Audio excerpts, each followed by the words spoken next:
Hi everyone, welcome to the Polygon Forest. I am Vin. And I'm Chris. Let's do this.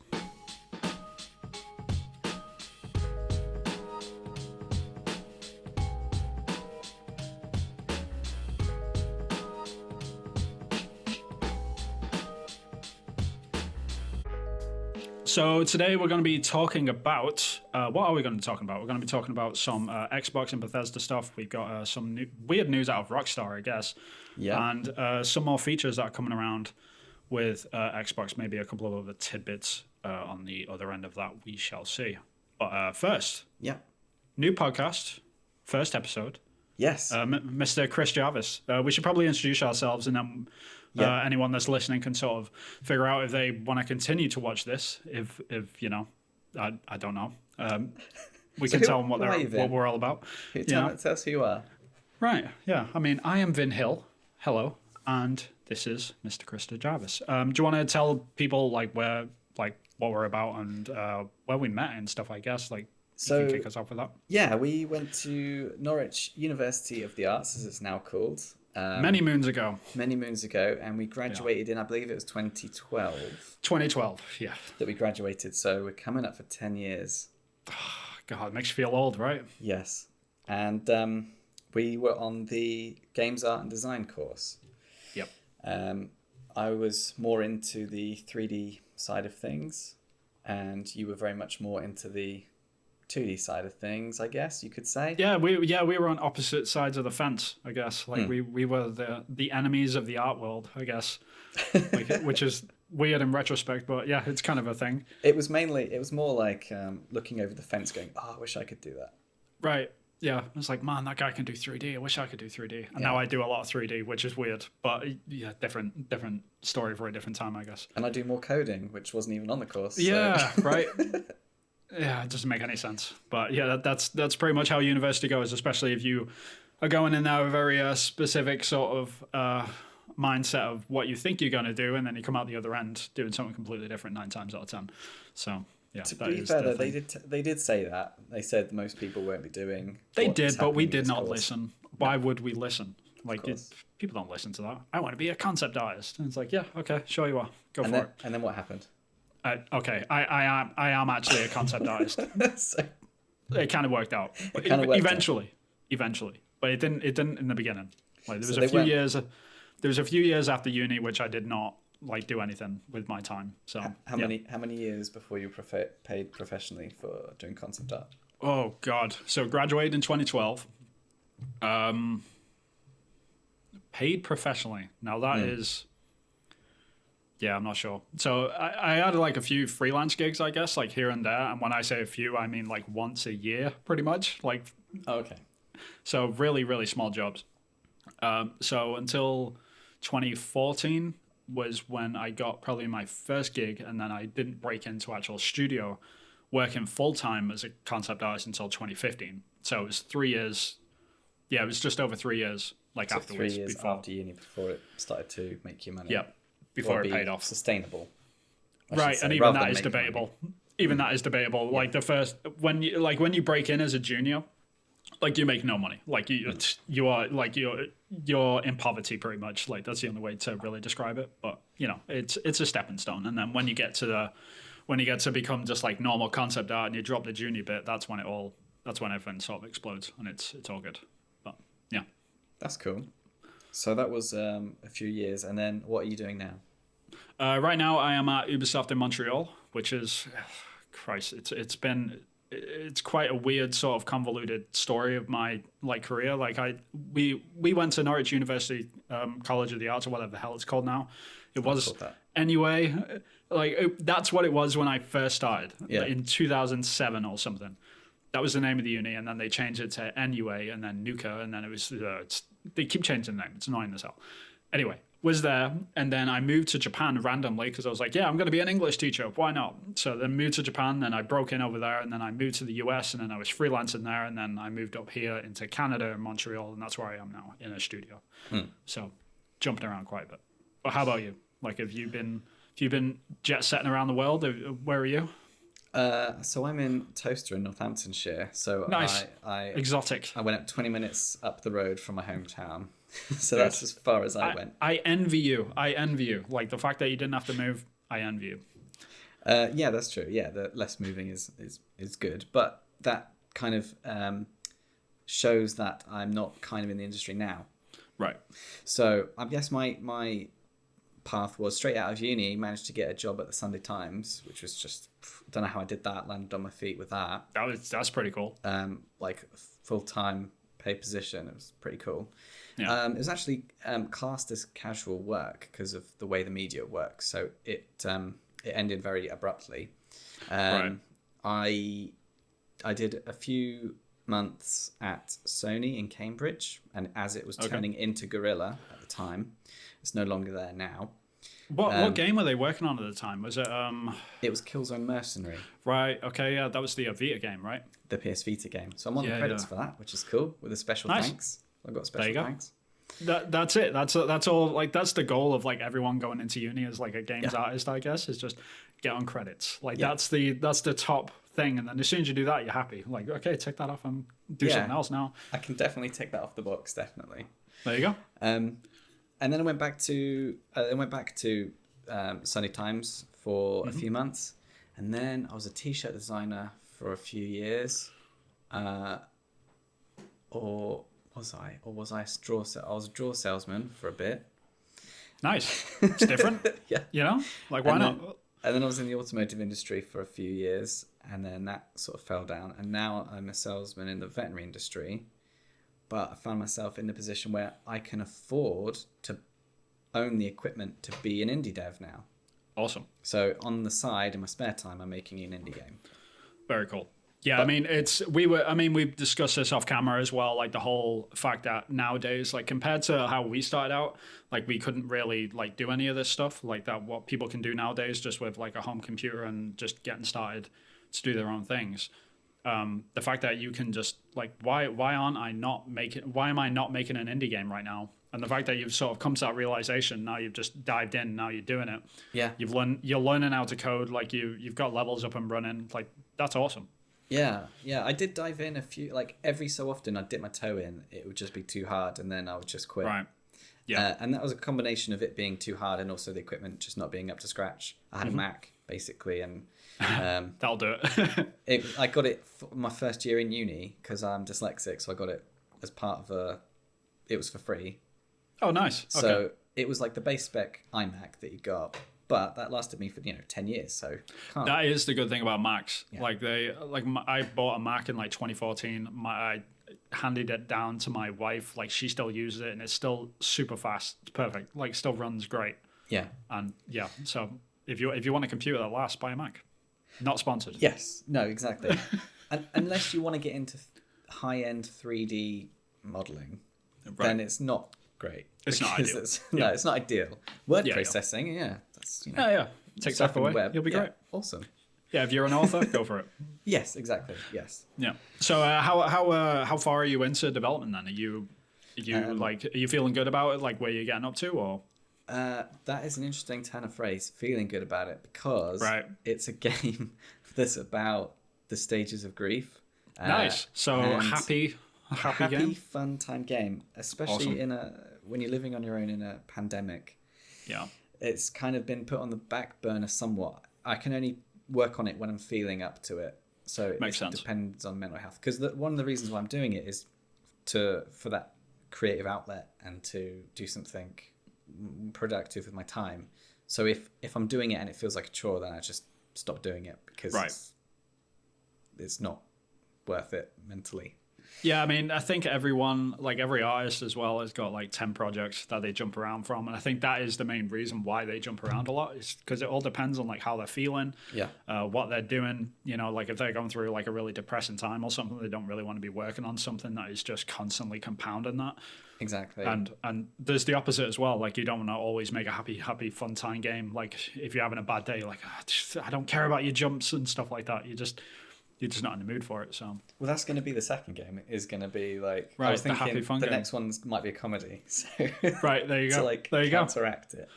Yeah, I mean the good thing that you could do is like develop both games at the same time and just jump between them. I know it's probably like frowned upon. Like a lot of developers would say to you, like, "Oh no, don't do that. Just stick to one and finish it." Consistency, yeah. That's the key to finishing. But like, it's a good point there, because the end result, the reason why I did it was, like, say, the creative output, but also to learn coding and to be able to say that I'm an indie dev and I'm working on something that, you know, is my passion. That's finishable, right? Yeah. It is finishable, and then whether or not I pick up another thing and then start another thing, I don't know. That's a whole discussion we could get into. Is the whole what we call in the industry is feature creep. Like that's the best way to describe it. Like you constantly add a new thing. And it's like, oh, what if I add this and what if I add that? And it just never ends. Like you just keep adding to it, and to the point that it just becomes so bulky and horrible that you're just kind of like, yeah, it's not really a game what I wanted anymore. It's not as focused. It's a serious problem which every developer goes through. So like, don't feel too bad about that. It's a very real thing. And the king of feature creep is going, right, could I make 2 games at the same time? That's kind of like But at least you're splitting up the features into 2 different projects, and then you still have 2 very focused games. I don't know. There might be something there. I think we just we just opened Pandora's box of games development, I think. Make 2 games at a time. It's the way forward. No, don't do that. For my particular situation, it might be that my production could increase over what it is at the moment. Yeah. Because I'm not doing a 9 to 5. I'm just doing it in my spare time when I feel like it. So that's a very interesting point. Like, what gets the most production out of someone that isn't on a tight schedule? Yeah. No, I mean, why not? Try it out, right? I mean, especially if it's because you're saying like your game is very like it's set in sort of an emotional tone, which is it's talking about grief and things like this, and like you can't focus on that all the time, otherwise you just you basically divulge into that a bit too much, and then you might depress you a little bit. Like if you want to like cheer yourself up and like, okay, I'm gonna go and work on the rabbit game where he's running through the wilderness and being a happy rabbit or something. I don't know. It's the best game ever. 10 out of 10. Write that Come on, down. IGN. Happy rabbit running through wilderness. There you go. And he makes jokes and saves. No, I don't know. But yeah, there might be something there to jump between the 2. Like, so you're not just like focusing too much on the negativity side of, well, not negativity, but the heavier stuff, I guess. That's the best way to describe it. The heavy stuff. That's interesting. I'll have to give that some thought, but yes, that's a good point. Something to think about, I guess. And you've made a game, haven't you? It's debatable. I've made one mobile game, indie anyway. Like if that's what we're talking about. Yeah. Outside of indie, like working at Ubisoft, I've worked on South Park: Fractured But Whole. Still a funny title. It was even funnier at the time. What else we worked on? Watch Dogs Legion was the last game that we released, and at the moment I'm working on Rainbow Six Quarantine. Can't talk too much about that for obvious reasons. Still working on it. There it is. So don't leave any comments down below. Yeah, asking me like, but what about Parasite and all this sort of stuff? Like, go read the articles. Like, if you want to hear gossip, like, go away. There's no gossip here. This is not the. You do not belong. This is not the channel for that.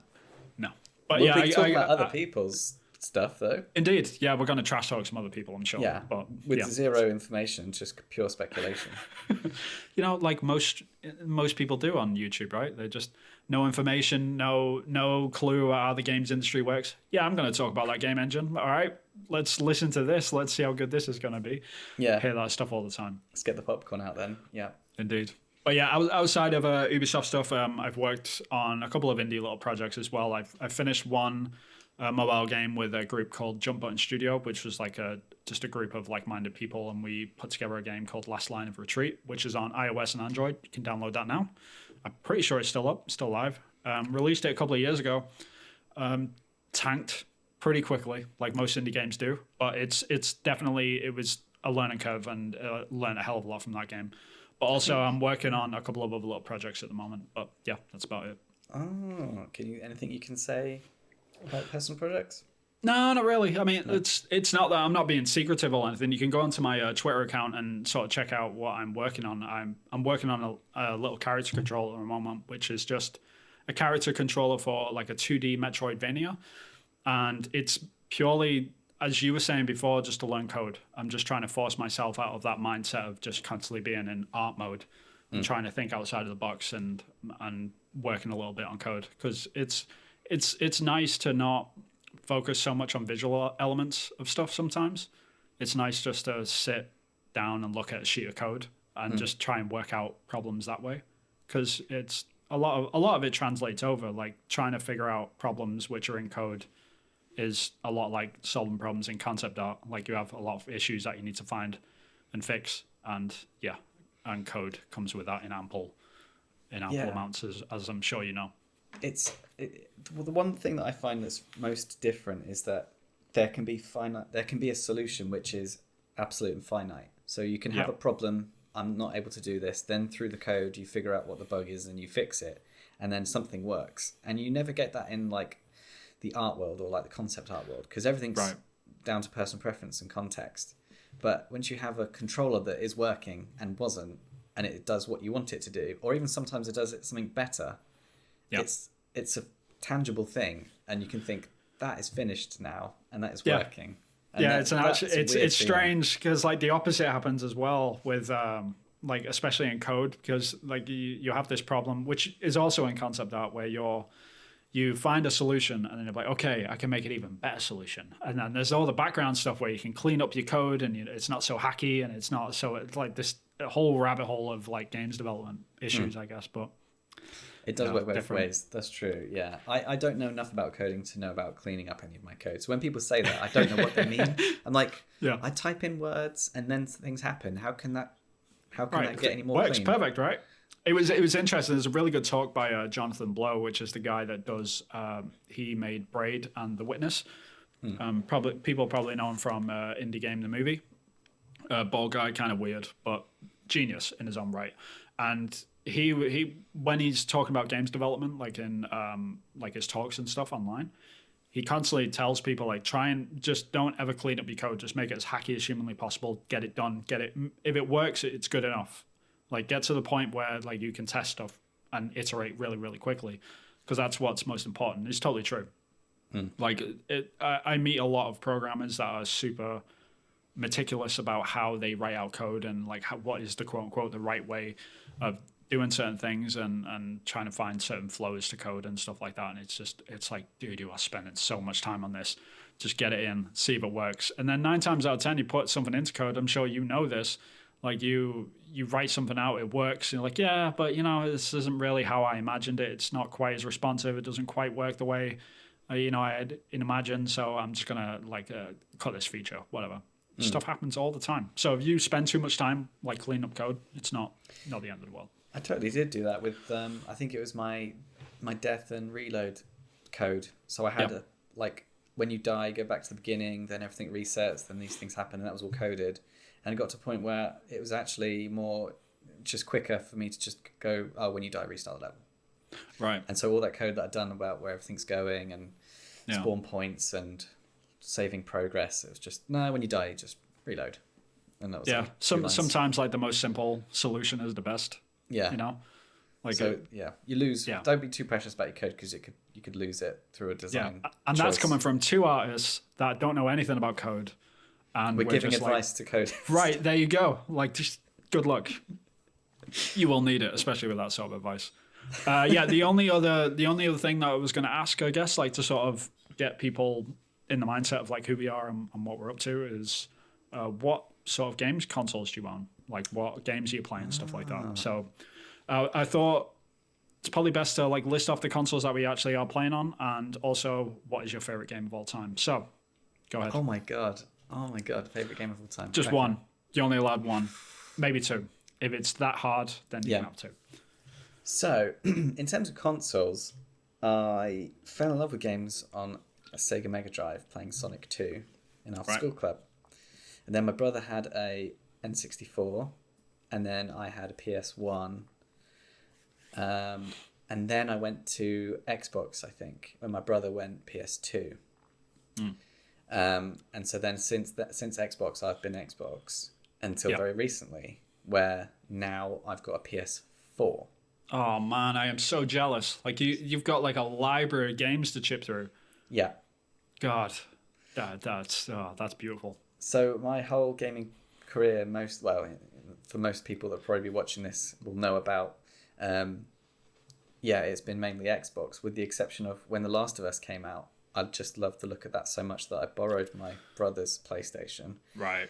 and then played that, and that is my favorite game, The Last of Us. Yeah. Nice. And so now I'm at this position where I bought the Last of Us 2 PS4 Pro. Oh, how did that go? Did you enjoy The Last of Us Part 2? That might be my least favorite game. Yeah, I think I'm in the same boat, and I know like there's a lot of people that aren't into like the game and stuff, and you know, like I've sort of split it up into two, which is the game looks and plays phenomenally. Like it's an absolutely great experience. Technically, it's a masterpiece. Yeah. Yeah, it's just it's unfaultable basically. I can't actually say anything bad about like the way it looks, and like people can complain about like the design elements of how it plays and stuff, and how it's very one-dimensional of what you do in the game. It's like, but no, it's just a ton of fun to play. Yeah. The problem which I had, which is probably the same as you, which is purely the story. Like narrative wise, there was a lot of choices made in that game. And it's not even the whole story. It was just it wasn't even the story, because it's crafted well. Yeah. So it's just the true. story. Yeah, I'll give you that. Choices and the impact on the player, and the structure. Yeah, some of the it's a hard game to talk about because so many people love it. But at the same time, it's a hard game to talk now. So right, exactly. Like all the Last of Us Part 2 fans, are like fuck this, I'm out, screw this. But yeah, it's a really, really hard game to talk about. I was super excited about it when I played it. It was my biggest disappointment of that year, just purely because of like the choices that were made. Like the big beats in the game just really did not hit very well with me at all. I was one of them people that just got completely turned off by it. But yeah, it was one of those weird things where it was a pleasure to play, right, and a nightmare to react to, absorb, interact with. Yeah, it's weird. So in some elements I was blown away by like the sound design, and some elements I was like, that's amazing texture, this is great mechanic, this fighting is so solid and smooth. Yeah. And then the cutscenes, I'm just like just polar opposite. Like, yeah, it's weird.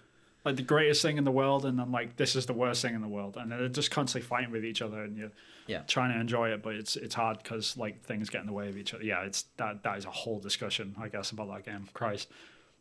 But, and also I think it's because you have to compare one against two, and I mean that's the ultimate problem. I think for the amount of time I could speak about why I didn't like The Last of Us 2, I could speak about why I loved The Last of Us 1's story. Exactly. And I'm not precious about any characters or anything like that. It was just the story was perfectly crafted. Like it's the most my favorite game that I've ever played. Yeah, that's rough, man. Like going from your favorite game in the world to, that sort of sequel is it's God. We'll see. Like maybe they'll rein it all back in on the third one. I'm sure there will be a third one, like with the sales of the second one. So yeah. I don't know. Only not because of anybody's reaction. I think if they don't, it would purely be an artistic choice. Yeah. But we'll see. Yeah. What about you? What's your console history and favorite game? Oh Christ. Console history is. I've got a headset. VR headset. Quest 2. All right. Yeah. Cool. That actually does count because a lot of people are getting into that scene as well. So. That's actually good to mention. First console ever was probably Sega Master System. My sister had a NES, so she always got the Nintendo stuff, and I always got the Sega stuff. So I was always jumping between, and then when she fell off the wagon, I was able to like absorb all this sort of stuff. So it was pretty cool to have like a Super Nintendo and a Sega Mega Drive, or Genesis if you're in America. Just absolute juggernauts when I was a kid. So like I had the best of both worlds in that respect. Moved off onto the PlayStation 1, had a PS2, and then I switched over to, like you, to the Xbox 360 instead of the PS3 because the PS3 was just ridiculously expensive, and I don't think anyone bought that thing on release anyway. I remember when it came out. It was just like everyone was talking about like the price and things. Like it was rich if you had one. Like you knew who the rich kids were. Yeah, it was funny. Like when they were doing the press conference, like you can go back and watch it. It's on YouTube. But the press conference for the PlayStation 3, the CEO like gets up on stage and he says, "Oh, you're gonna need a second job to buy this one." Ha ha ha! And the whole audience is like clapping and laughing. I'm like, you guys are insane. Like, no wonder this went down the toilet. This is ridiculous. Of course, it didn't do well. eventually caught up. So like, what the hell do I know?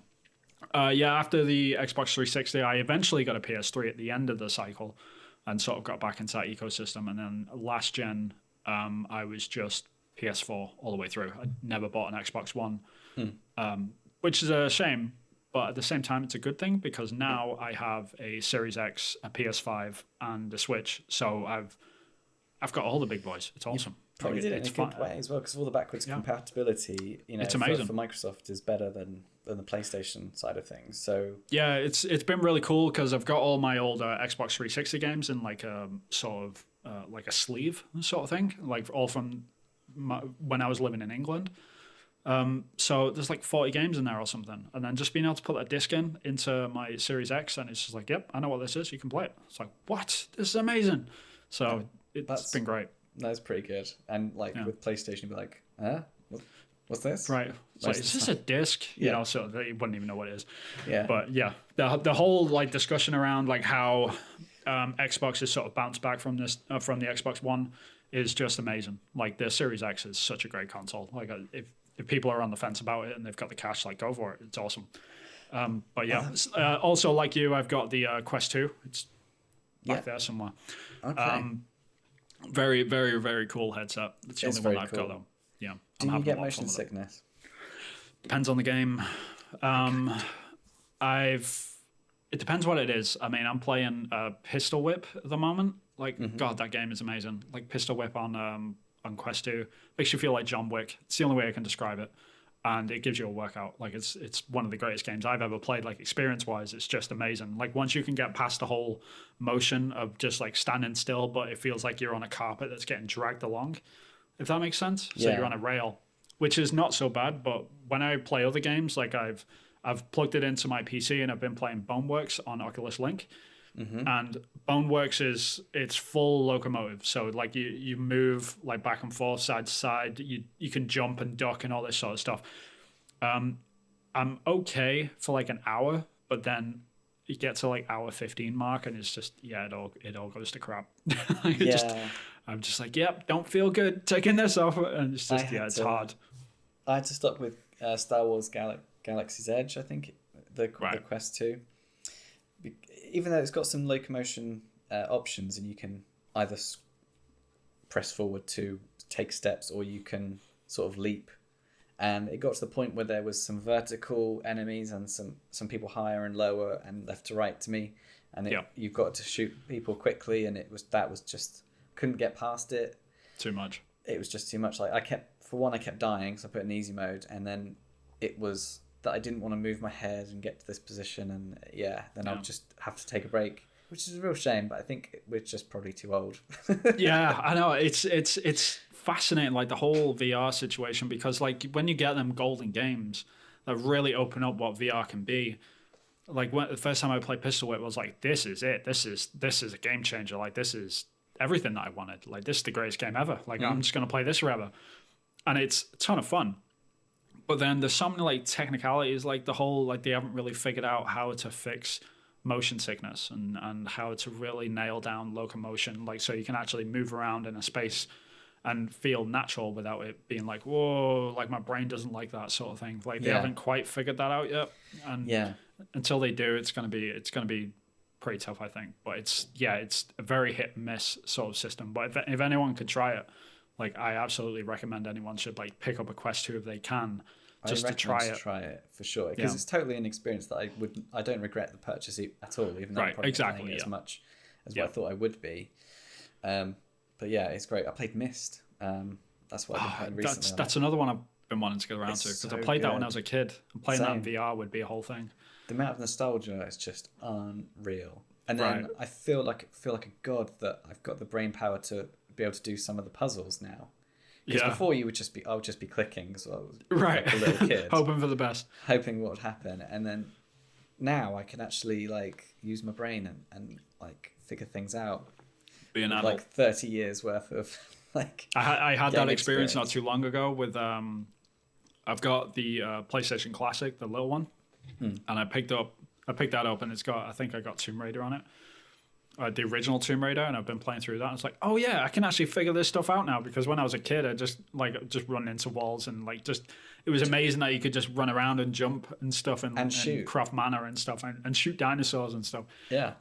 And then you get to like the second level, like, yeah, I don't know how to get past this bit. So you'd never, like, hardly anyone ever finished Tomb Raider 1, I guess. Yeah. But now that I'm an adult, it's kind of like, oh yeah, like I can figure this out. Oh yeah, the switch is over there. Like, why didn't I ever see that and stuff? It's such a weird, bizarre experience with them sort of old games, especially when they've got them heavy puzzle mechanics that you just could not figure out when you were a kid. But now that we're older and wiser, as it were, like we can actually figure this stuff out. It's very cool. Did you have a Game Boy or anything? No, I missed out on the handheld sort of the explosion of like a popularity that it got, especially in the UK with like Pokemon and stuff like that. Missed all of that. The first handheld which I probably got was my PSP or Vita, I guess, but played the hell out of those. Ton of fun. I had a Game Boy, like the original Game Boy when it came out, where you could play it for like a couple of days and then had to change the batteries and add a backlight. And then I had a Game Boy Color. Yeah. Remember that? I've still got it. I've still got that.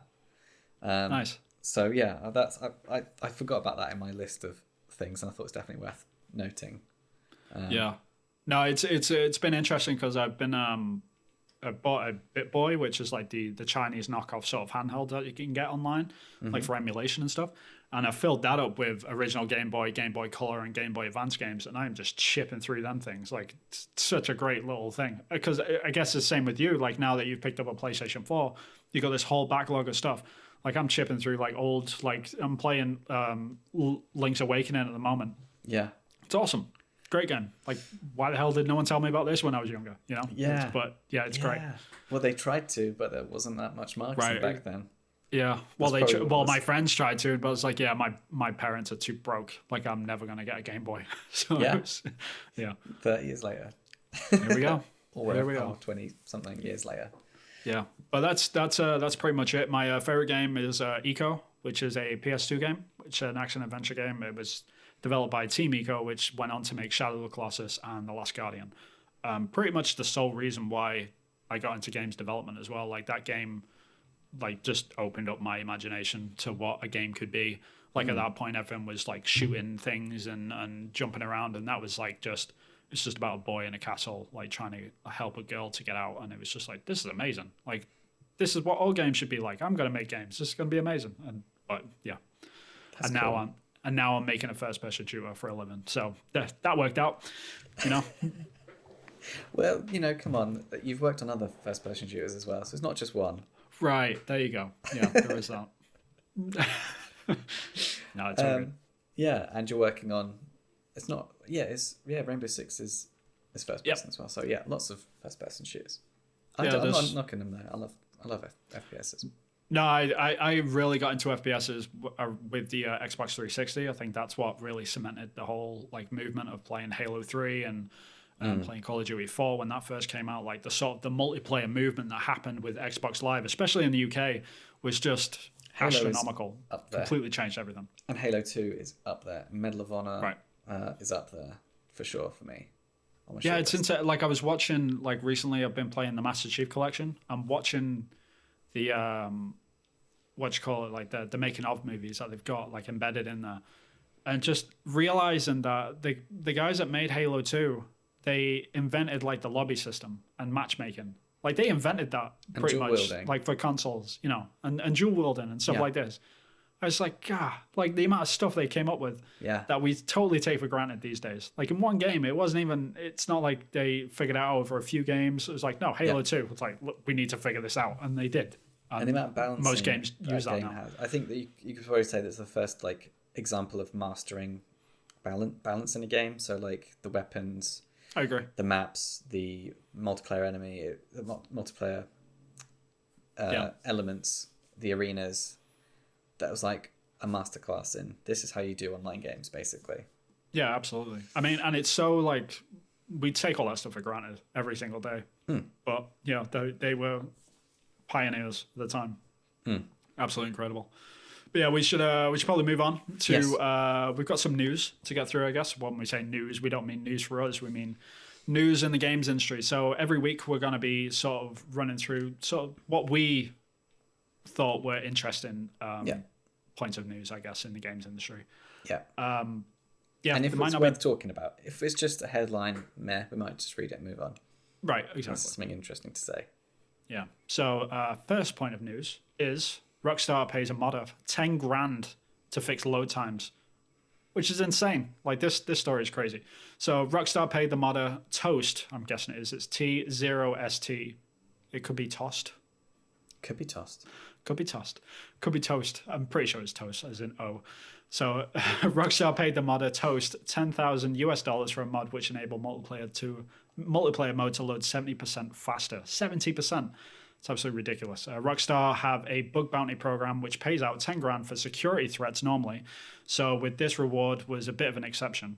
But the update is already out. It's been released. It's in update 1.53.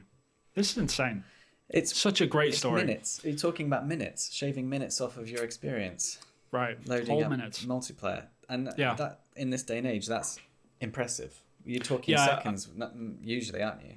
Yeah, I think like it's been strange for me because like going forward playing the Xbox Series X and the PS5, like the difference between an SSD and going back and playing on like an old hard drive, it's night and day. Like it's ridiculous. Like when you're sat there like, really, why is this taking so? It's, oh yeah, I'm on an old hard drive.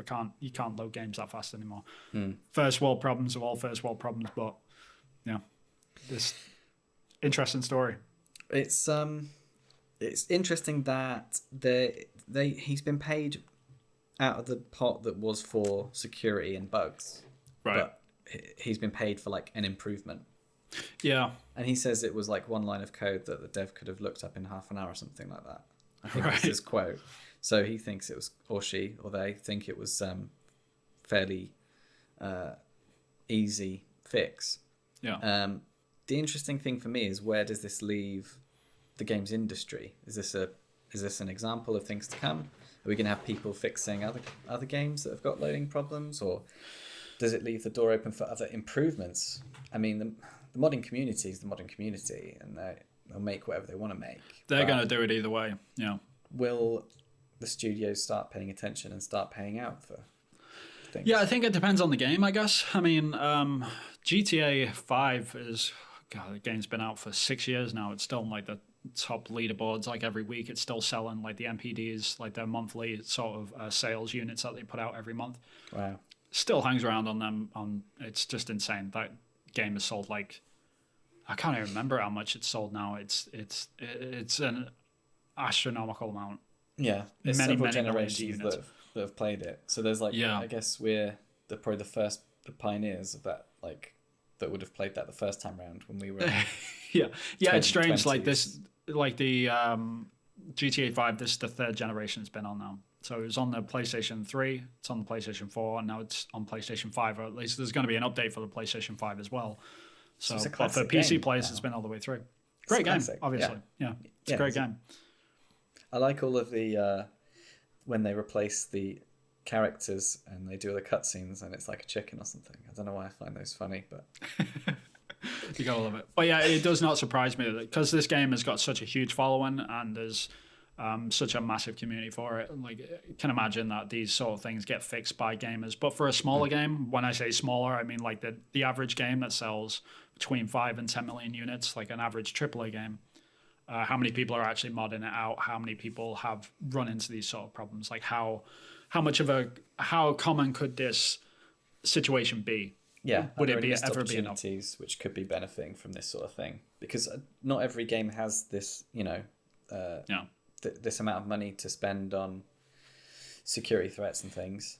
There's that as well. Yeah. So I guess it has to be popular for it to be taken up by anyone else. It has to hit the criteria, doesn't it? It has to be a big game to have the money. It has to be an online game with a community attached to it.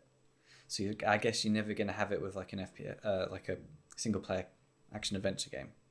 Yeah, I mean, this is the thing. Like, gamers find bugs all the time, and they report them on Reddit and stuff like that, and they're picked up by community managers. Like the Q&A teams in AAA studios are massive now. It's not like it used to be where it was a small team of like people sat in their cubicles, like just looking for bugs. Like there's a whole thing behind it. It's a whole army of people that are working on this sort of stuff. When they show up on Reddit, like they automatically investigate them. They, what we call tickets, like they'll apply a ticket to a developer so they can go and check it themselves. And yeah, this stuff gets fixed all the time. But the whole aspect of paying people for bug fixes is really interesting, because obviously, like you mentioned, this was originally for a security thing, which they want to sort of promote that. They want to say, okay, if you find an issue where someone can break into our system and potentially steal our like content for whatever reason, or alter it or change it or steal people's information, we'll pay you before it gets to that stage. So there's an incentive there to pay people. But for bug fixes in a game, like to just like quality of life issues, I'm not quite sure like if it's going to be a sustainable market anyway to like really emphasize that over time. Yeah, because it wasn't like an artistic improvement. It was just the load time, wasn't it? Right. So is that where the line gets drawn? I mean, they did quote like an exception, you know, like this was like they took the reward out of the the bug bounty program, like as an exception. So I don't know, like it's interesting at the same time, because you're basically asking people to come and mess with your game to potentially, because that stuff can get subjective. That's the only problem, right? So if a gamer or a modder comes along and they think that they're improving the game by doing X, Y, and Z, like, okay, now give me my $10,000 or whatever. But then Rockstar turn around and say, actually, that's kind of like fallen away from what the game is. Like, we don't really agree with the fix and stuff like that. But then there's a whole uproar from the community that say, oh, we do think this is an improvement. It just gets really muddy and gray, like when that sort of stuff comes through. So this is a really unique, specific situation. So they wanted to stress that, but that's because there will be some kids that are like, right, here's my 10K. Right. Dear Rockstar, I have fixed this. Please, can I have my money now? Yeah. And then Rockstar's like, nah. Yeah, they've got to cover themselves, I guess. So yeah, exactly. Yeah, definitely interesting. I'm not sure if like other companies would do it. It really depends on like the size of the studio and stuff, I guess. What would be a fix that you would want to see from a big studio? Maybe it doesn't have to be like a load time, or maybe it is a load time. There's like Mass Effect, those lifts. I'm looking forward to the new the Legendary Edition. The Legendary Edition coming out. I have something I have to admit, I've never played Mass Effect. Okay. So when I say those lifts, you don't know what I mean. Yeah, I know what you're talking about, like, because the lifts are normally there for the load times, right? Yeah, but they're legendary for, you can have an interstellar spacecraft that can go like speed of light and faster. Right. And then when they get to a space station, lift ever. It's the slowest lift. Like, they're minutes in a lift, and you've taken a shuttle to, like, a little tiny spaceship shuttle to get to where you need to get to, and then spend minutes in a lift. Interesting. Yeah. So it's like a meme for the Mass Effect people, because it was horrendous, even for the time. Yeah, I think that was the main reason why I never got into it. I had Mass Effect 1, tried to play it. I got past the section on, like, after the Citadel, so it's in the very beginning of the game.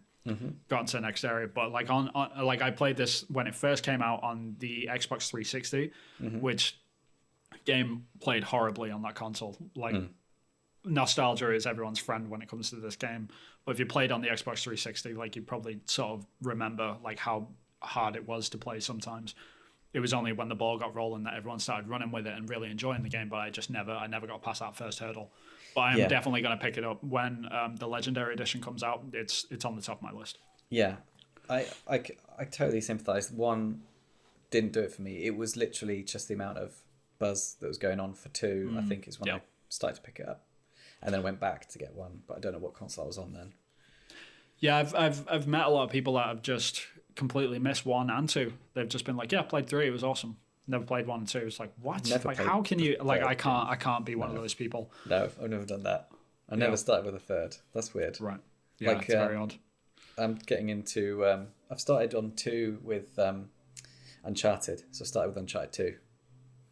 Yeah, no, that's fair. Like, they're kind of like Indiana Jones movies, though, like in more ways than 1. But you can jump in and out of those like quite a lot. But that was only because that was the easiest one that I could find. That was the earliest one on the PlayStation Network. Right. Yeah, that makes sense. Yeah, and they don't have 1, 2, or 3. It's really annoying. You got to I had to look it up on Wiki, like which one was the first one. Well, you've got a PlayStation 4 now. You should just get the Uncharted collection. I accidentally didn't buy that, so now I've bought 1 and 2. No, I bought 2 and 3. Yeah. By mistake, just separately for like double the price. Well, there you go. That's your own fault, I guess. Top tip, listeners and viewers. Indeed. Yeah, don't do that.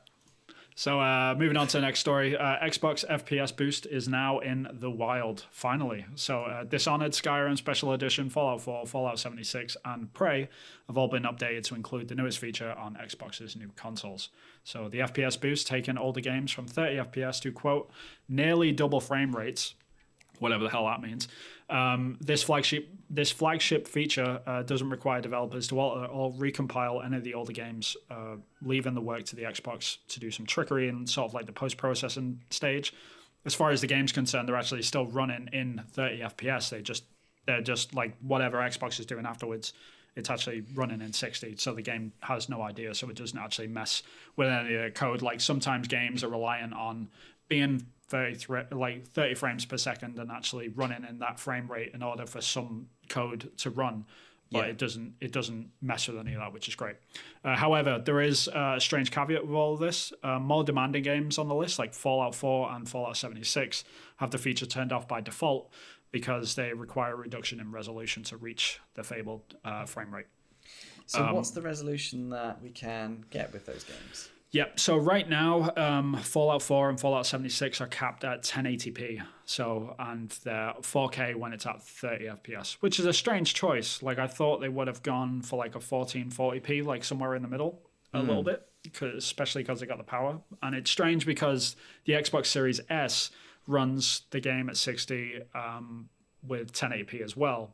And the Xbox Series X has clearly got enough power to run a little bit more than that, so maybe they just could not hit 60 no matter what they did. So that's the only weird caveat that came with it. That is weird, and we're living in the world where with the, Spider-Man, they could either have the ray tracing on and the 30 FPS or ray tracing off and 60 FPS. Is that right? Yeah, they've updated that recently. They've added a third option for Miles Morales, which is it's like a lower reduction in the. So there's the 30 FPS 4K, like you just mentioned, and then there's the 60 FPS 4K, but without ray tracing on. And then there's one in the middle now, which is 60 FPS with ray tracing, but the ray tracing is super like low quality, and it's still there. It still looks pretty. It looks amazing. Like I've finished that game. I had a great time with it.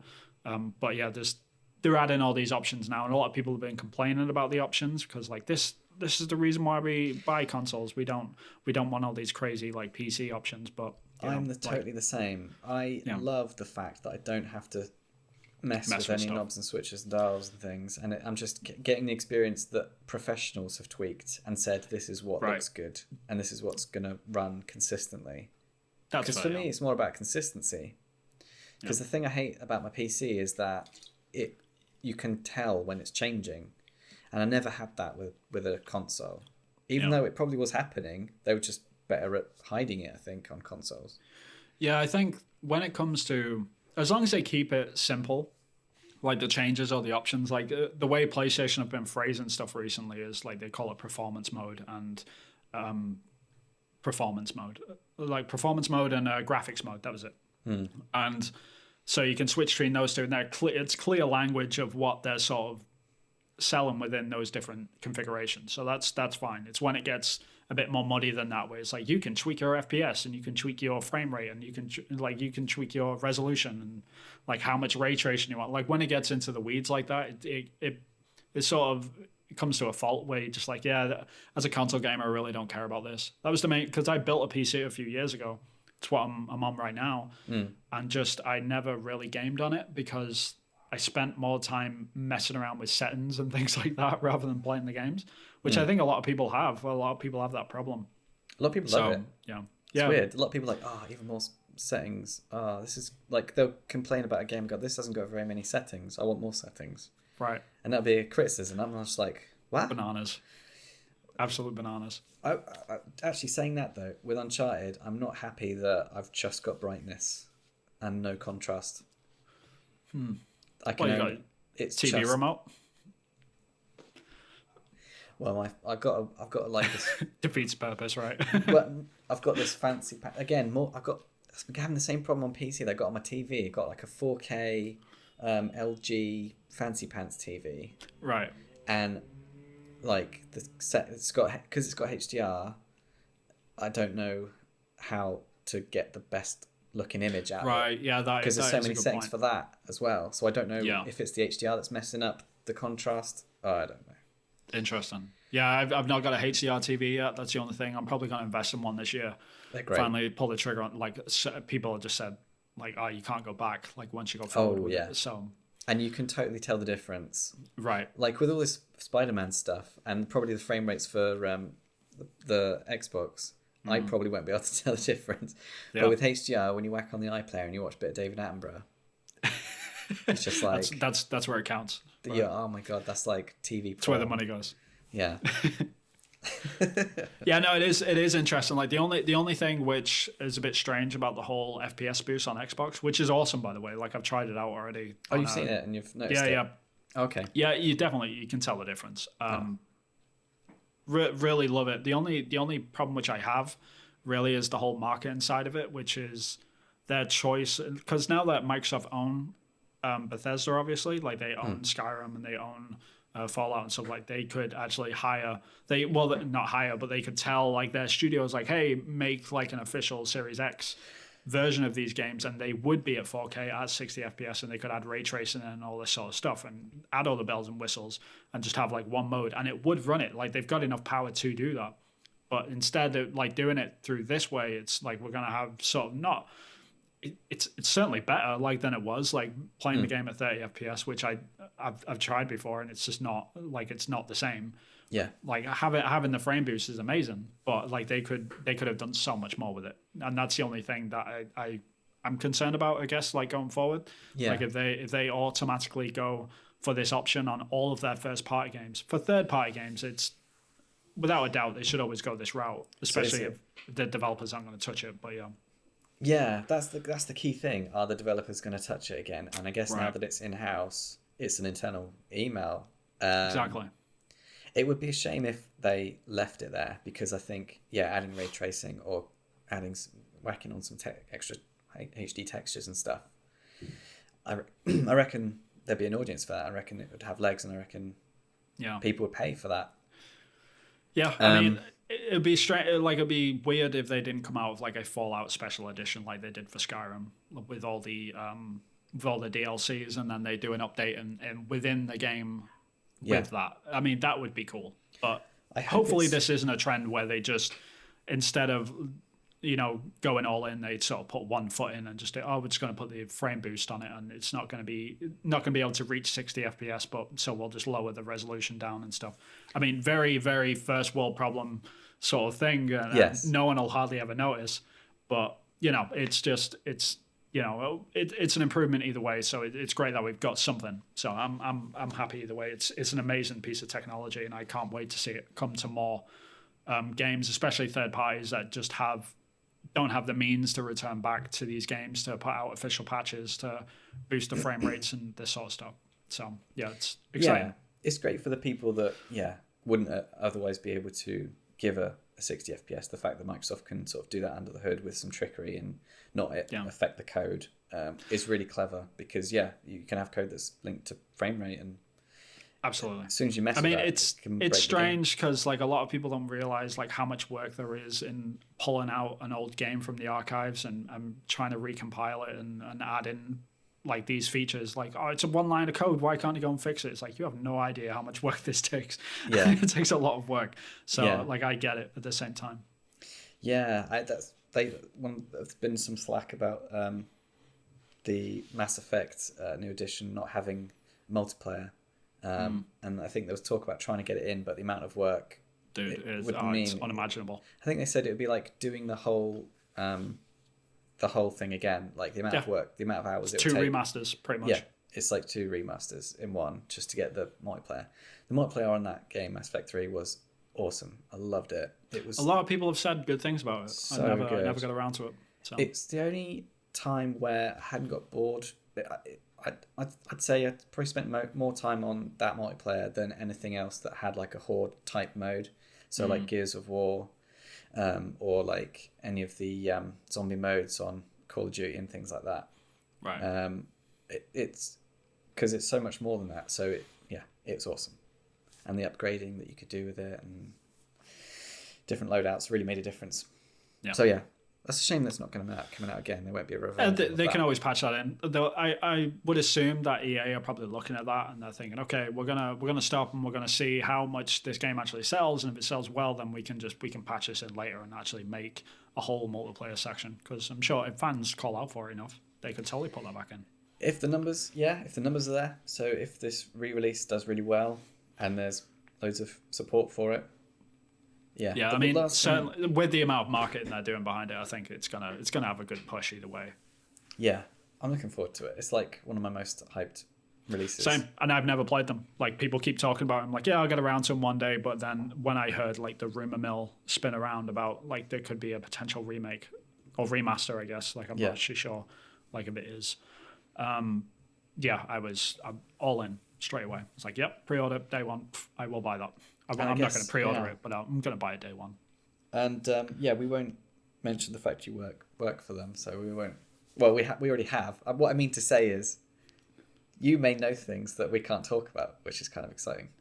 Yeah, we shall see. But anyway, so I'm excited to understand what you know in due course. Indeed. And without pressure for any further comment. Story of my life, man. The land of NDAs. But anyway, the next news story, Bethesda and Xbox seal the deal. Finally, this has happened. Probably the biggest sort of deal that's ever happened in video games history, I'm sure. It's not the biggest like in terms of money acquisition sort of thing, but it's definitely the biggest in terms of just like sheer news and culture towards the industry. But the European Commission has approved Microsoft's $7.5 billion deal, that's a lot of money, to acquire ZeniMax Media, the parent company of Doom, Fallout, and the Elder Scrolls studio, Bethesda Softworks. So massive deal.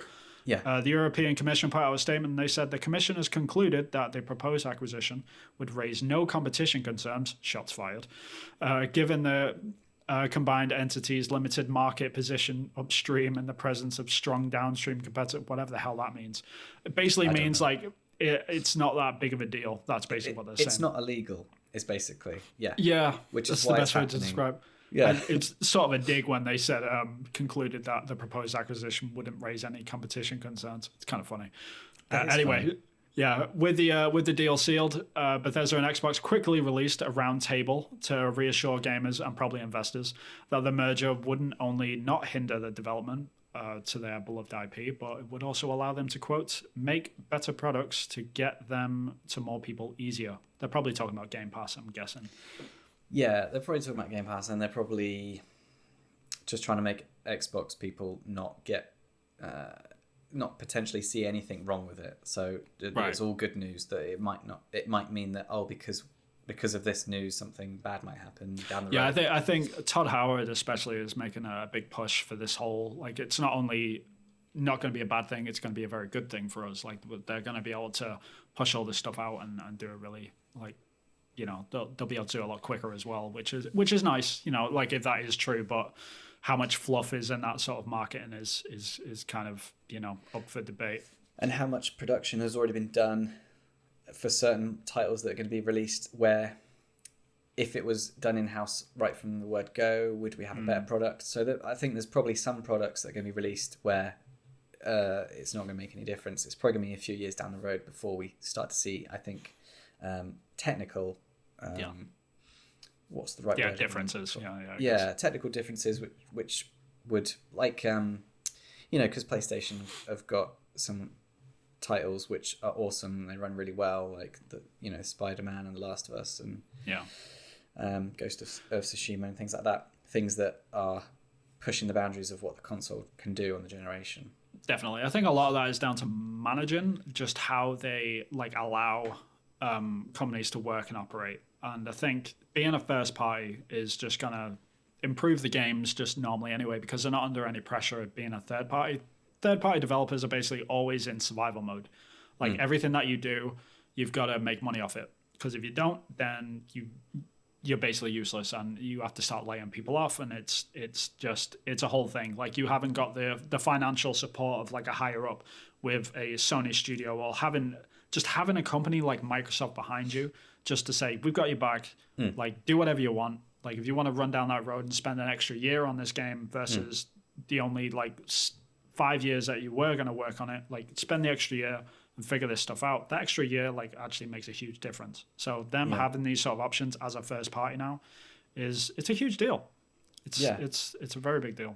It's the biggest sea change, I think, in the industry for like it's like the equivalent of like Nintendo buying out Sega or something. Yeah. It's like pretty much monumental. It's huge. And, I mean, it's like, because you kind of, when you step back and you look at all this sort of stuff, you like the big boys, as it were. Like, you got Sony, Microsoft, Sony, Xbox, and Nintendo. Like, they're the three main first party publishers, and then you got your third parties like your EA, your Ubisoft, Bethesda, and Square Enix, and like a couple of others on the edges, I guess. But like, for one of them to just get knocked out is just like, whoa, that is a huge deal. And it's strange that there's one less piece of competition in the third party realm anyway. Yes. And it's like, it's knocked out, but then there's also like, for consumers, it could be elevating, because it could mean that we've got some technical extra stuff which we wouldn't have had if it was cross platform. Yeah, absolutely. And the fact that it's Microsoft as well means that you might even be even more technical, because when we start to unlock what the actual consoles, this generation of consoles can actually do, which I don't think we're anywhere near doing yet. No, I don't even think they've scratched the surface. And the fact that then it'll be compatible with PC, and you can get, even more so with future parts yet to come, we could be getting some, awesome games down the road. I'm thinking like, 3-4 years time. Like this is something conceived of yet are starting to be conceived now, sort of thing. Yeah, this is something that will come to full like sort of fruition when like after Starfield is out and after the Elder Scrolls 6 is out, then we'll see the impact of this, really. Because like it's strange, because like they just announced this deal really like only in the last sort of 4 or 5 months or something. I can't remember when they announced it. It was in like November or October or something. Yeah. When they came out with this, like Bethesda would have known about this for probably a year at this point. Like, it would have been a long time coming. So the thing which I find interesting is like, what are the states of the PlayStation exclusive games that Bethesda are currently working on? Like, what are they going to be like when they come out? Like, I hope that they're polished and they're well done, but like, are the resources being put somewhere else? Like, just, if you don't work on that game as much, it wouldn't be the end of the world sort of thing. Like that's a worry for PlayStation owners, I guess. The key it'll be interesting phrase I think I read was like existing commitments. So I think in one of the things I read, they said, obviously we're committed to, I'm paraphrasing, our existing commitments cross-party. Yeah. So there are deals for certain IPs, we just don't know what they are yet, that are going to be coming out on PlayStation. So you could have the next Elder Scrolls out on PlayStation. Absolutely. Yeah, I mean, the whole conversation around exclusivity and stuff is it's dodgy ground, because at the end of the day, why would you buy a company for $7.5 billion if you're not gonna have some exclusivity to that? Like, I sure as hell would. And if it was the other way around, if Sony had done this, there'd be no question whatsoever that Sony would make every single one of their games exclusive, because that's just what Sony does. It's sort of an accepted norm. But because it's Microsoft, like, people sort of give them a bit more criticism and a bit more, they have a lot more questions about that sort of stuff. And I sort of take a step back from that and sort of look, what would other people do? And Microsoft are in their own right to do whatever the hell they want to do after they've spent $7.5 billion on something. Yes. And yeah, I mean, the only thing which is a good reference to any of this is the fact that Microsoft own Mojang, which is the Minecraft studio. Minecraft is still on every single platform, and they still support every single platform, and they still do a very good job with that, as far as I know. And that game has gone completely unhindered, as far as I know. So potentially, like, we we don't know. Like Microsoft might like share the pie, as it were, but it would definitely come with some caveats of, yes, you can have the Elder Scrolls 6, but you will get it 6 months later, or we will get all the DLC first, or stuff like that, you know. Yeah, there's totally ways around it. So yeah, like a launch edition, like a special launch edition for just Xbox, or DLC, or time of the time of release, or potentially some technical limitations just because of the nature of the way the game's been made. So it might get like, you know, ported over to PlayStation, in which case they can't use all of what makes PlayStation great over Xbox. So it might be like, I don't know what the technical wizardry is, but yeah, I think there's definitely scope to have everything. Like, consumers want everything, don't they? For sure. So consumers don't want to be tied down by what platform they buy as to what games they want to play. No one wants that, and anyone that says they do is only because they have the console that they've got. Right. So like, I would have loved to have played, like, the biggest one for me that I hated was Spider-Man, because it looked so good when it came out. And I was on Xbox, and I just was hating the fact that I couldn't play it. Yeah, I hated it. And it's on my list of ones to buy now that I've got a PlayStation. But yeah, absolutely hated that. And I'm sure people hated that with Halo and things on the Xbox side of things. Yeah, it's tough. I mean, exclusivity is just like a conversation that is just will always be around, and it has its good and bad points at all times. It always will. If everything was exclusive to PlayStation, then Xbox wouldn't have had such a bad generation last time, I guess. But on the flip side of that, because they had a bad generation on the Xbox One, they are now smashing it with like things like Game Pass and FPS Boost, and they're doing all this consumer-friendly stuff to try and bring people over, buying out all these studios, not just all the Bethesda stuff, but like buying out Ninja Theory for like their new Hellblade and stuff like that. Yeah, all of this stuff that's happening is a result of exclusivity and the fact that they had a bad generation. So it's like good and bad points come out of this sort of stuff, because if there was no exclusivity and there was no competition, then we wouldn't have anything like Game Pass. Like, it would still all be like the Xbox 360 still, you know. So it's kind of it's a weird sort of system. We need it. We need it and hate it at the same time. So it's actually driving investment into console platforms and content for consumers, like Game Pass. Yeah, there's no way they would have, like, the amount of, like, it's such a good thing. The amount of content that's on Game Pass, it's unreal. Ridiculous. Yeah, I was going to mention this. After the roundtable, Bethesda released 20 games onto Game Pass, which is ridiculous.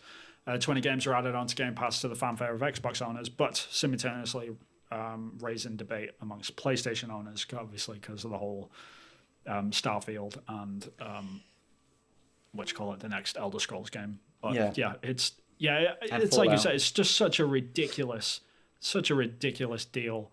When you look at Game Pass as a consumer, it's like it's $10 a month in the US, and you get so many games. Like most of the games I have installed on my Xbox right now are from Game Pass. Right. Like I haven't bought any games for my Xbox yet, not one. Why would I? Wow. I've got no reason to buy it.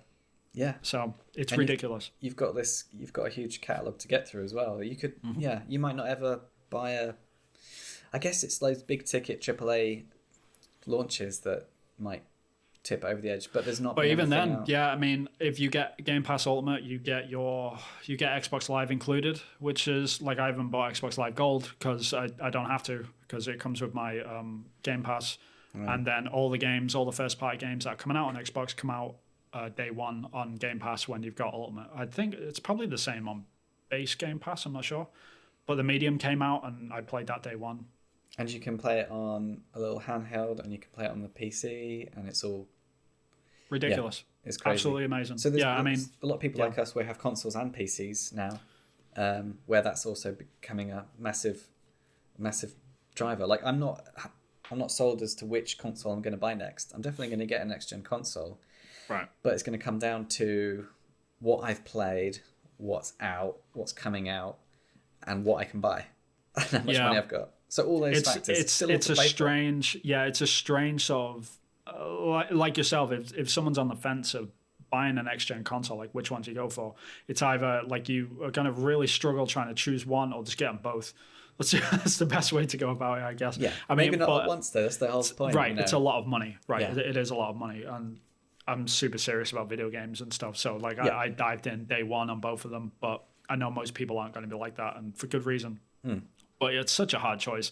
Like between the exclusive library that PlayStation have got and just the immense sort of deal that you get out of Game Pass, it's such a hard decision to make, and I don't know how anyone would. Honestly. I'm not in a rush now though, because the PS 4 Pro is great. Like the load times on that are really pretty good. Solid. Yeah. So I'm having a great time, and it's looking great 4K on my 4K TV. Right, it's got all the upscaling technology in that, I guess, as well. So yeah, and my TV has as well, so it's got upscaling as well with the HDR. Yeah. So yeah, I'm having a great time. So I'm not in a rush. Yeah, I don't blame you. No. But yeah, it is this whole Xbox and Bethesda sort of deal that's come through. It's going to be fascinating, but again, I think you're right. I don't think we're going to see the true fruits of the labor until like a couple of years down the line. We've got some groundbreaking press releases that we know are going to be happening, like what game is coming on what console and when. Like the next few years is just going to be crazy, and like I guess PlayStation people that are only going to be PlayStation people have to just hold their breath and wait, and it's just they have to take their medicine. Honestly, I mean, this is a weird situation because. Like for the whole of last generation, PlayStation, like exclusive sort of fanboys were the console war, didn't they? This last generation. Yeah, no, absolutely. Like without a doubt, they definitely won it. But like the whole fan base was just mocking Xbox owners, like you've got no games and stuff like this. And now the tables have turned a little bit, I think, and they've got to sort of swallow that. Like that's the deal. Like if this is how it feels to like be on the receiving end of this, like you see a cool game come out on Xbox, you're gonna have to either deal with it or just shut up. Get on Twitter. Right, yeah, and complain about how bad the game looks and stuff, because that's what people do. But this is the weird thing. Console world sucks. If we lived in a world where people didn't try to hurt other people's feelings on the internet, which we don't, and we never will. That is an ambitious statement. Come on. And if all the tweets about wanting games were just made with love and respect, and were just like an expression of desire, we might be living in a different world where execs or like shareholders might actually be persuaded to get more things released on all consoles. Yeah. Do you know what I mean? But because like the whole, like if I was a shareholder and I didn't know much about games, I don't know much about games, I'm just kind of interested. Right. There's so much to do with the share price that's to do with perception of wealth and perception of whether or not a company's doing well or not, whether or not a dev's doing well or not. And, the internet has a part to play now. It didn't used to before, where we, had print media for like reviews and things. Everything is now based on consumer perception. So like Cyberpunk, I think the consumers got too involved before the game was finished. It got too involved when it was being released. And it's been too involved in the process since then. And I think the consumers have been talking to the shareholders indirectly, and the devs are just caught in the middle being told what to do. That's a fair assumption, actually. I mean, it's tough because like working at a third party developer myself, like when you see these sort of news stories break, and it's very much out of your control, even if it isn't true, sort of thing. Like stories happen all the time for all sorts of reasons across the industry. And even when it isn't true, like you're sort of sitting there like thinking, okay, like we have to just wait and see like how this pans out. Because if everyone turns negative, then the stocks go down because the shareholders see it, and then it's just this weird situation. It's very disconnected, And it's like you said, I think it's just the players are having this sort of weird indirect conversation with shareholders to the point that it can be detrimental, but at the same time it can be good because a game can get lifted up as well out of the ashes sometimes. Yeah. So. Yeah, very interesting. For both reasons. And it's always better for everyone when it's fans praising things or wanting things. And it's always bad whenever anyone's sort of moaning or complaining or using swear words or death threats and things. Right. Which isn't surprising, but we're still in this situation where no one's learnt their lesson on the internet by the sounds of it. Yeah, I mean, it's one of them things like we're constantly reminded of how these cycles go through, And we should have learned this lesson by now, but we just haven't. I don't think we ever will. I mean, I think like every time this sort of thing does happen, I think there is like an extra shareholder somewhere that's like, maybe I won't listen to them fans next time. So it might slowly be changing, but from like the outsider's perspective, when you just take a step back and you look at all of this stuff, I don't know. It's fascinating. Because that's what the roundtable for me was for. It was for the shareholders to be like, don't worry, it's all good. There'll be some tweets coming your way or our way, right. And it won't be pretty, but don't worry because it'll be fine because we'll make some money. Yeah. I think without the conversation of like Game Pass around that, I think they would have had that. I think they would have had that, just that wave onslaught of tweets from people just saying, this is terrible. Like, why would you do this? Like, you're just swallowing up a company which we all love and stuff. But I think like wrapped up in the conversation of how well Microsoft are doing right now, I think it was just perfect timing in terms of like when they could have done it and when they should have done it. If this was announced like before the Xbox Series X came out and Game Pass had really taken off, I can't even imagine. It would be absolute chaos. That's interesting. Like that order does change the perception. Yeah, it could have gone a different way. Yeah, I mean, it works both ways, that as well. This whole, like the zeitgeist movement of perception of companies. Like sometimes, like when EA were going through their sort of slump when Mass Effect Andromeda came out and around the same time as Anthem. And they just had a bad year. And this happens with Ubisoft all the time as well. And just like it just builds up into this sort of glob of just bad news. Then when like news stories that wouldn't normally have made the headlines come out, they bubble up to the top and then everyone like jumps on them. It's like, oh, everyone let's hate EA.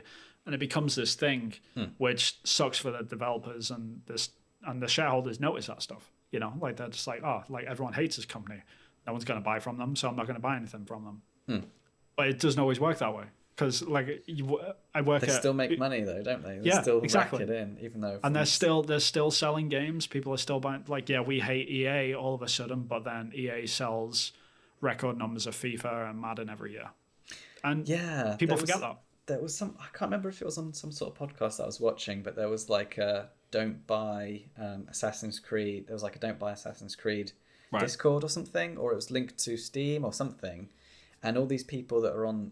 I somehow would read their Steam pages and someone did a screenshot and it showed that they'd all bought it. So like a few years ago they were saying, boycott Assassin's Creed, and they'd all bought it by the time the game came out. Happens all the time. Like I talk to gamers that have worked on that play games which I've worked on, and they'll say, I didn't like the last 3 Assassin's Creed games. And it's like, why the hell do you keep buying them? It's just like, I just don't get it. Like the thing which I've always said to gamers, and I always like, and I say this now, like, don't ever pre-order a game. No, I'm not saying that as don't ever pre-order a game, and I'm not saying that as like an Ubisoft representative or anything like that. I'm just as a consumer, like as a normal gamer, don't pre-order anything and vote with your wallet. Like that's the biggest thing that you can do, because that is the only thing that companies really listen to. If sales go down, they're like, okay, we'll react. We're not going to do that next time. If you just complain about it and then still buy the thing, they're going to be like, yeah, they complained about it, but look at the sales. The only counter argument I can think of that is my experience with The Last of Us 2, where I bought. So according to the sales sheet, like I love The Last of Us 2 because I bought like The Last of Us 2 console. Yeah. And I didn't like the game. What a painful reminder, by the way. So I look every time I just look at that box on the TV and it's like, oh, it's that game. But I've got the Ghost of Tsushima sort of wallpaper on the Perfect. UI. There you go. Fixed. Fixed. I agree. But what was my point? So on paper I really love the game. Yeah. In practice I don't. I didn't like pre-order it. And then, but in hindsight, should I have then watched gameplay? I wouldn't have wanted to spoil it for myself. Should I? Yeah, that is a good spoilers. Point. You just have to use the marketing to get the hype, and so the marketing was all hyped up, and it all looked like the first game, and all the marketing was pointing towards it looking like. I think that's a unique situation though, because I think we've discussed this before, but like the whole like the lies that were put into the Last of Us marketing campaign, and they were lies. Like you can swing it no matter what way you want if you really enjoyed the game.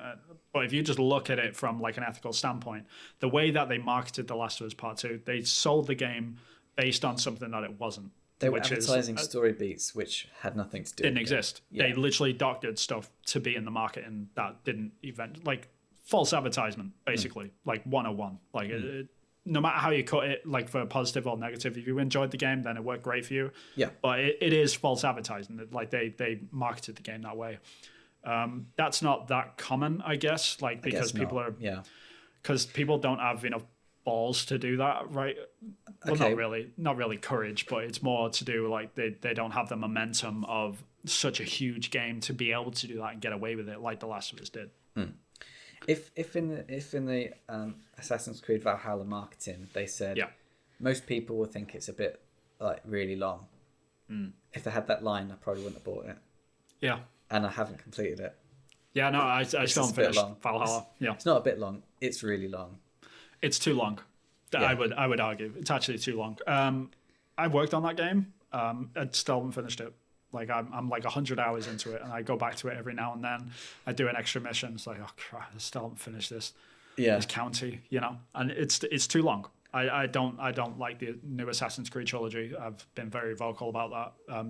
There's people in the studio that probably think that way as well. Like people are working on the game. Like, I wish this game was a little bit shorter. Yeah. But that's where the money is. Like, again, vote with your wallet. I mean, if you don't like the long games, then don't buy them. Like I've seen a lot of gamers complain about like, I really don't like the direction that they've gone into with Origins, Odyssey, and Valhalla. They're just too long. I don't really like the RPG aspects.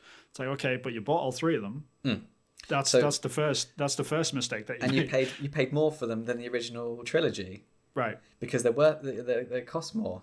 So so the balance sheet shows that you actually really like this stuff. Yeah. The more. How strange. Yeah, and it's interesting because like with I keep saying it's interesting, by the way. That's gonna be my thing, which when I like look back on the podcast, I mean, it's like, oh my god, I need to stop saying it's interesting, but it is. It's strange. An interesting podcast, Vin. It's okay. Right, it's very interesting. Like. But with those games, when people say they're too long and then they buy them all, and then they're constantly like being told like the games are too long, but people keep buying them, and the sales are just going up and up and up and up and up. Like compared to like how games were selling like around Syndicate and Unity, compare that to Valhalla, it's night and day. Like they're on different scales. I guess the point where they're like big Titanic ships that can't move because you got all these other generations. So you got the older generation that started with the original trilogy, and then you get these younger generations that know that they've heard of it and they know it's a good game. Inverted commas, they know it's got a fan base and it's got a following and there's lots of money in marketing, so they've seen it. And it gets to the point where you can have I would say it's a mediocre game. There's some great AAA elements to it, some where you can see where the money's been spent, and you can see it's been spent really well. Some absolutely beautiful craft in the game. And it's to this point where it's so big that it's affecting my relationship with the game. Right. I think it's spending time on it, and it's weird that we're in this situation now where big games get bigger, they spend more money on it, they keep getting bought, and gamers, like for me, the happiness chart is going down as the money going out chart is going up. Yeah, I mean it's weird for us because we like played these games when they were first introduced, so like Assassin's Creed 1, 2, and 3 and Black Flag and stuff like that. And we look at those and we think, okay, they're the ideal sort of Assassin's Creed to us. But at the same time, like if you go look back at the conversation around the IP back then, a lot of it was, oh, these games are too similar to each other. You're doing the same thing over and over again. Oh, you're just rehashing and you're just changing the location. So like it's a different sort of complaint that was there. Yeah. And now that the games are in, like, okay, throw all that out. We do something completely different. Just make it big. We'll make it we'll make it an RPG now. Like it's an action RPG. It's not even an action adventure game. And now like the same conversations coming around of, oh, they're too long. You're doing this over and over again. I don't like this. It's like it's strange because like no one's ever happy, but at the same time the sales are going up. So like, what do you do with that? As a developer, it's hard. There's no easy it's very solution. Difficult. No, there isn't. Some things which I admire, like how easy the RPG systems are. at the same time, I'm like, well, this isn't in depth. It's like fast food game. Yeah, tastes good when you try it, but yeah, you don't want to eat the whole meal. A slang Assassin's Creed podcast, and this wasn't on the agenda, so apologies about that. No, not at all. Yeah, it's again like the whole vote with your wallet thing. If you're not happy with certain things, especially in the games industry, then Christ, please just don't buy it. Like there's so many free reviews out there that you can read. Like The Last of Us is a unique situation because people couldn't really talk about the parts which would have been seen negatively, like the whole marketing campaign. They couldn't really spoil any of that without ruining the actual game itself. So it was a really difficult. Like I really feel sorry for journalists on The Last of Us Part 2 because they just had to navigate something that just was not like really doable. But with a game like Assassin's Creed Valhalla, where you're talking about like the game being too long, or you got your own complaints about it and stuff, totally like understandable. All of that stuff is mentioned like a lot of the time within reviews. And I listened and I still bought it anyway, so I can't complain, can I? You're right. You're a part of the problem. You are the problem. I should just shut my mouth and say I bought it, therefore I like it. Goddamn hypocrite. No, I'm kidding. No, but I mean, I think everyone's guilty of that to an extent. But it's important to remind yourself so you don't fall into that trap. So that's the best advice I can give as a developer that works at one of these third-party studios to actually, if you want to make some change, like that's the best way to do it. It's just read reviews, read a few of them, or watch them or whatever, and just gain your insights. Like, all right, I'm going to wait for a sale. Even when you do that, it makes a difference. Like if you don't buy a game on day one, it makes a difference. Like towards like, oh, like they really didn't like this, so we need to alter our course, and it makes a difference. So that's the best piece of advice I can give. It's like what you were saying, where with the feedback isn't to a person's face. Like it's just all on the internet. It's all via tweets. Like if you went to a play and you didn't particularly like you thought the play was very long, you thought the play was very good, but you thought the play was very long, you wouldn't feel like cheated out of your money because you'd think, well, those, everything else was really good. Like all the production and all the costumes and the makeup and the lighting and everything was all really good. And I've given them, my money's gone to them people that did that craft. And I can totally get that with Assassin's Creed. Like I know a big chunk of that money went into some, awesome stuff. Like you did some tattoos on that game, didn't you? I think. Right. Yeah. And did some other art elements as well, did you? Yeah, it was just bits of environment stuff for the settlement stuff. Yeah, not too much. I was on a really short Monday for that game. No, I was only on it for it was 3 months or something. It was really short time. Mostly on the main characters' tattoos. Like I made 7 of them, I think, something like that. I can't remember. It was that was straight in, straight out. I guess that's awesome years ago now. Really fun. No, that was actually. Oh, well, when does the Assassin's Creed stuff? It would have been the start of this year.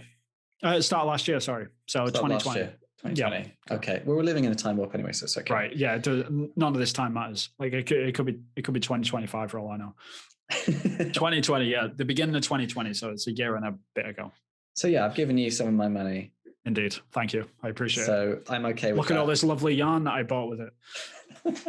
Try, mate. Well, if I'd known that's what you were going to buy, I never would have bought the game. Right. That's you voting with your wallet. See, now you're learning. Ubisoft devs buying wool all the time, and right. To sort of explain this is definitely my wife. This isn't me. If you're listening and not watching the video, if you're listening on a listening podcast, there's lots of wool in the background. What do you call it? Yarn. That stuff is mine. Which you can't see much of, so it's all good. It's like a little bit library of game memorabilia, eco, and then there's a load of Final Fantasy stuff. Oh, okay. And then history books, and then Japanese, but that's a whole conversation. Okay. But for people listening, there's just a sofa and a little kitchenette behind me. Right. Because he lives in a box. No, I'm joking. Yeah, pretty much. It's fairly accurate. Aren't we all these days? Let's be honest. Yeah. Some boxes are bigger than others. All right. This is dragging out, I guess.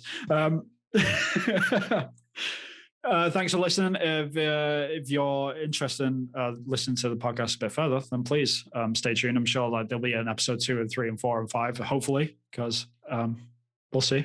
Yeah, we'll see. Have comment, subscribe if you're on the YouTube. If you're listening to it through something else, tell a friend, I guess. Or indeed. And where can people find you on Twitter, man? Oh, I'm on Acrylic Pixel. Cool. And you can find me. I'm at Hillthought Games. We tweet about random stuff. I'm sure Chris is going to be talking about his game, and I'm going to be talking about my little Metroid character controller. Some of my concept art is on there as well. So if you're interested in any games development stuff, then feel free to follow along. But yeah, that's all from us. Ask a question, engage, and yes, be our friend, please. Indeed. Please like us. But yeah, we'll catch you in the next one. So until then, ta-ta. Take it easy. Bye-bye.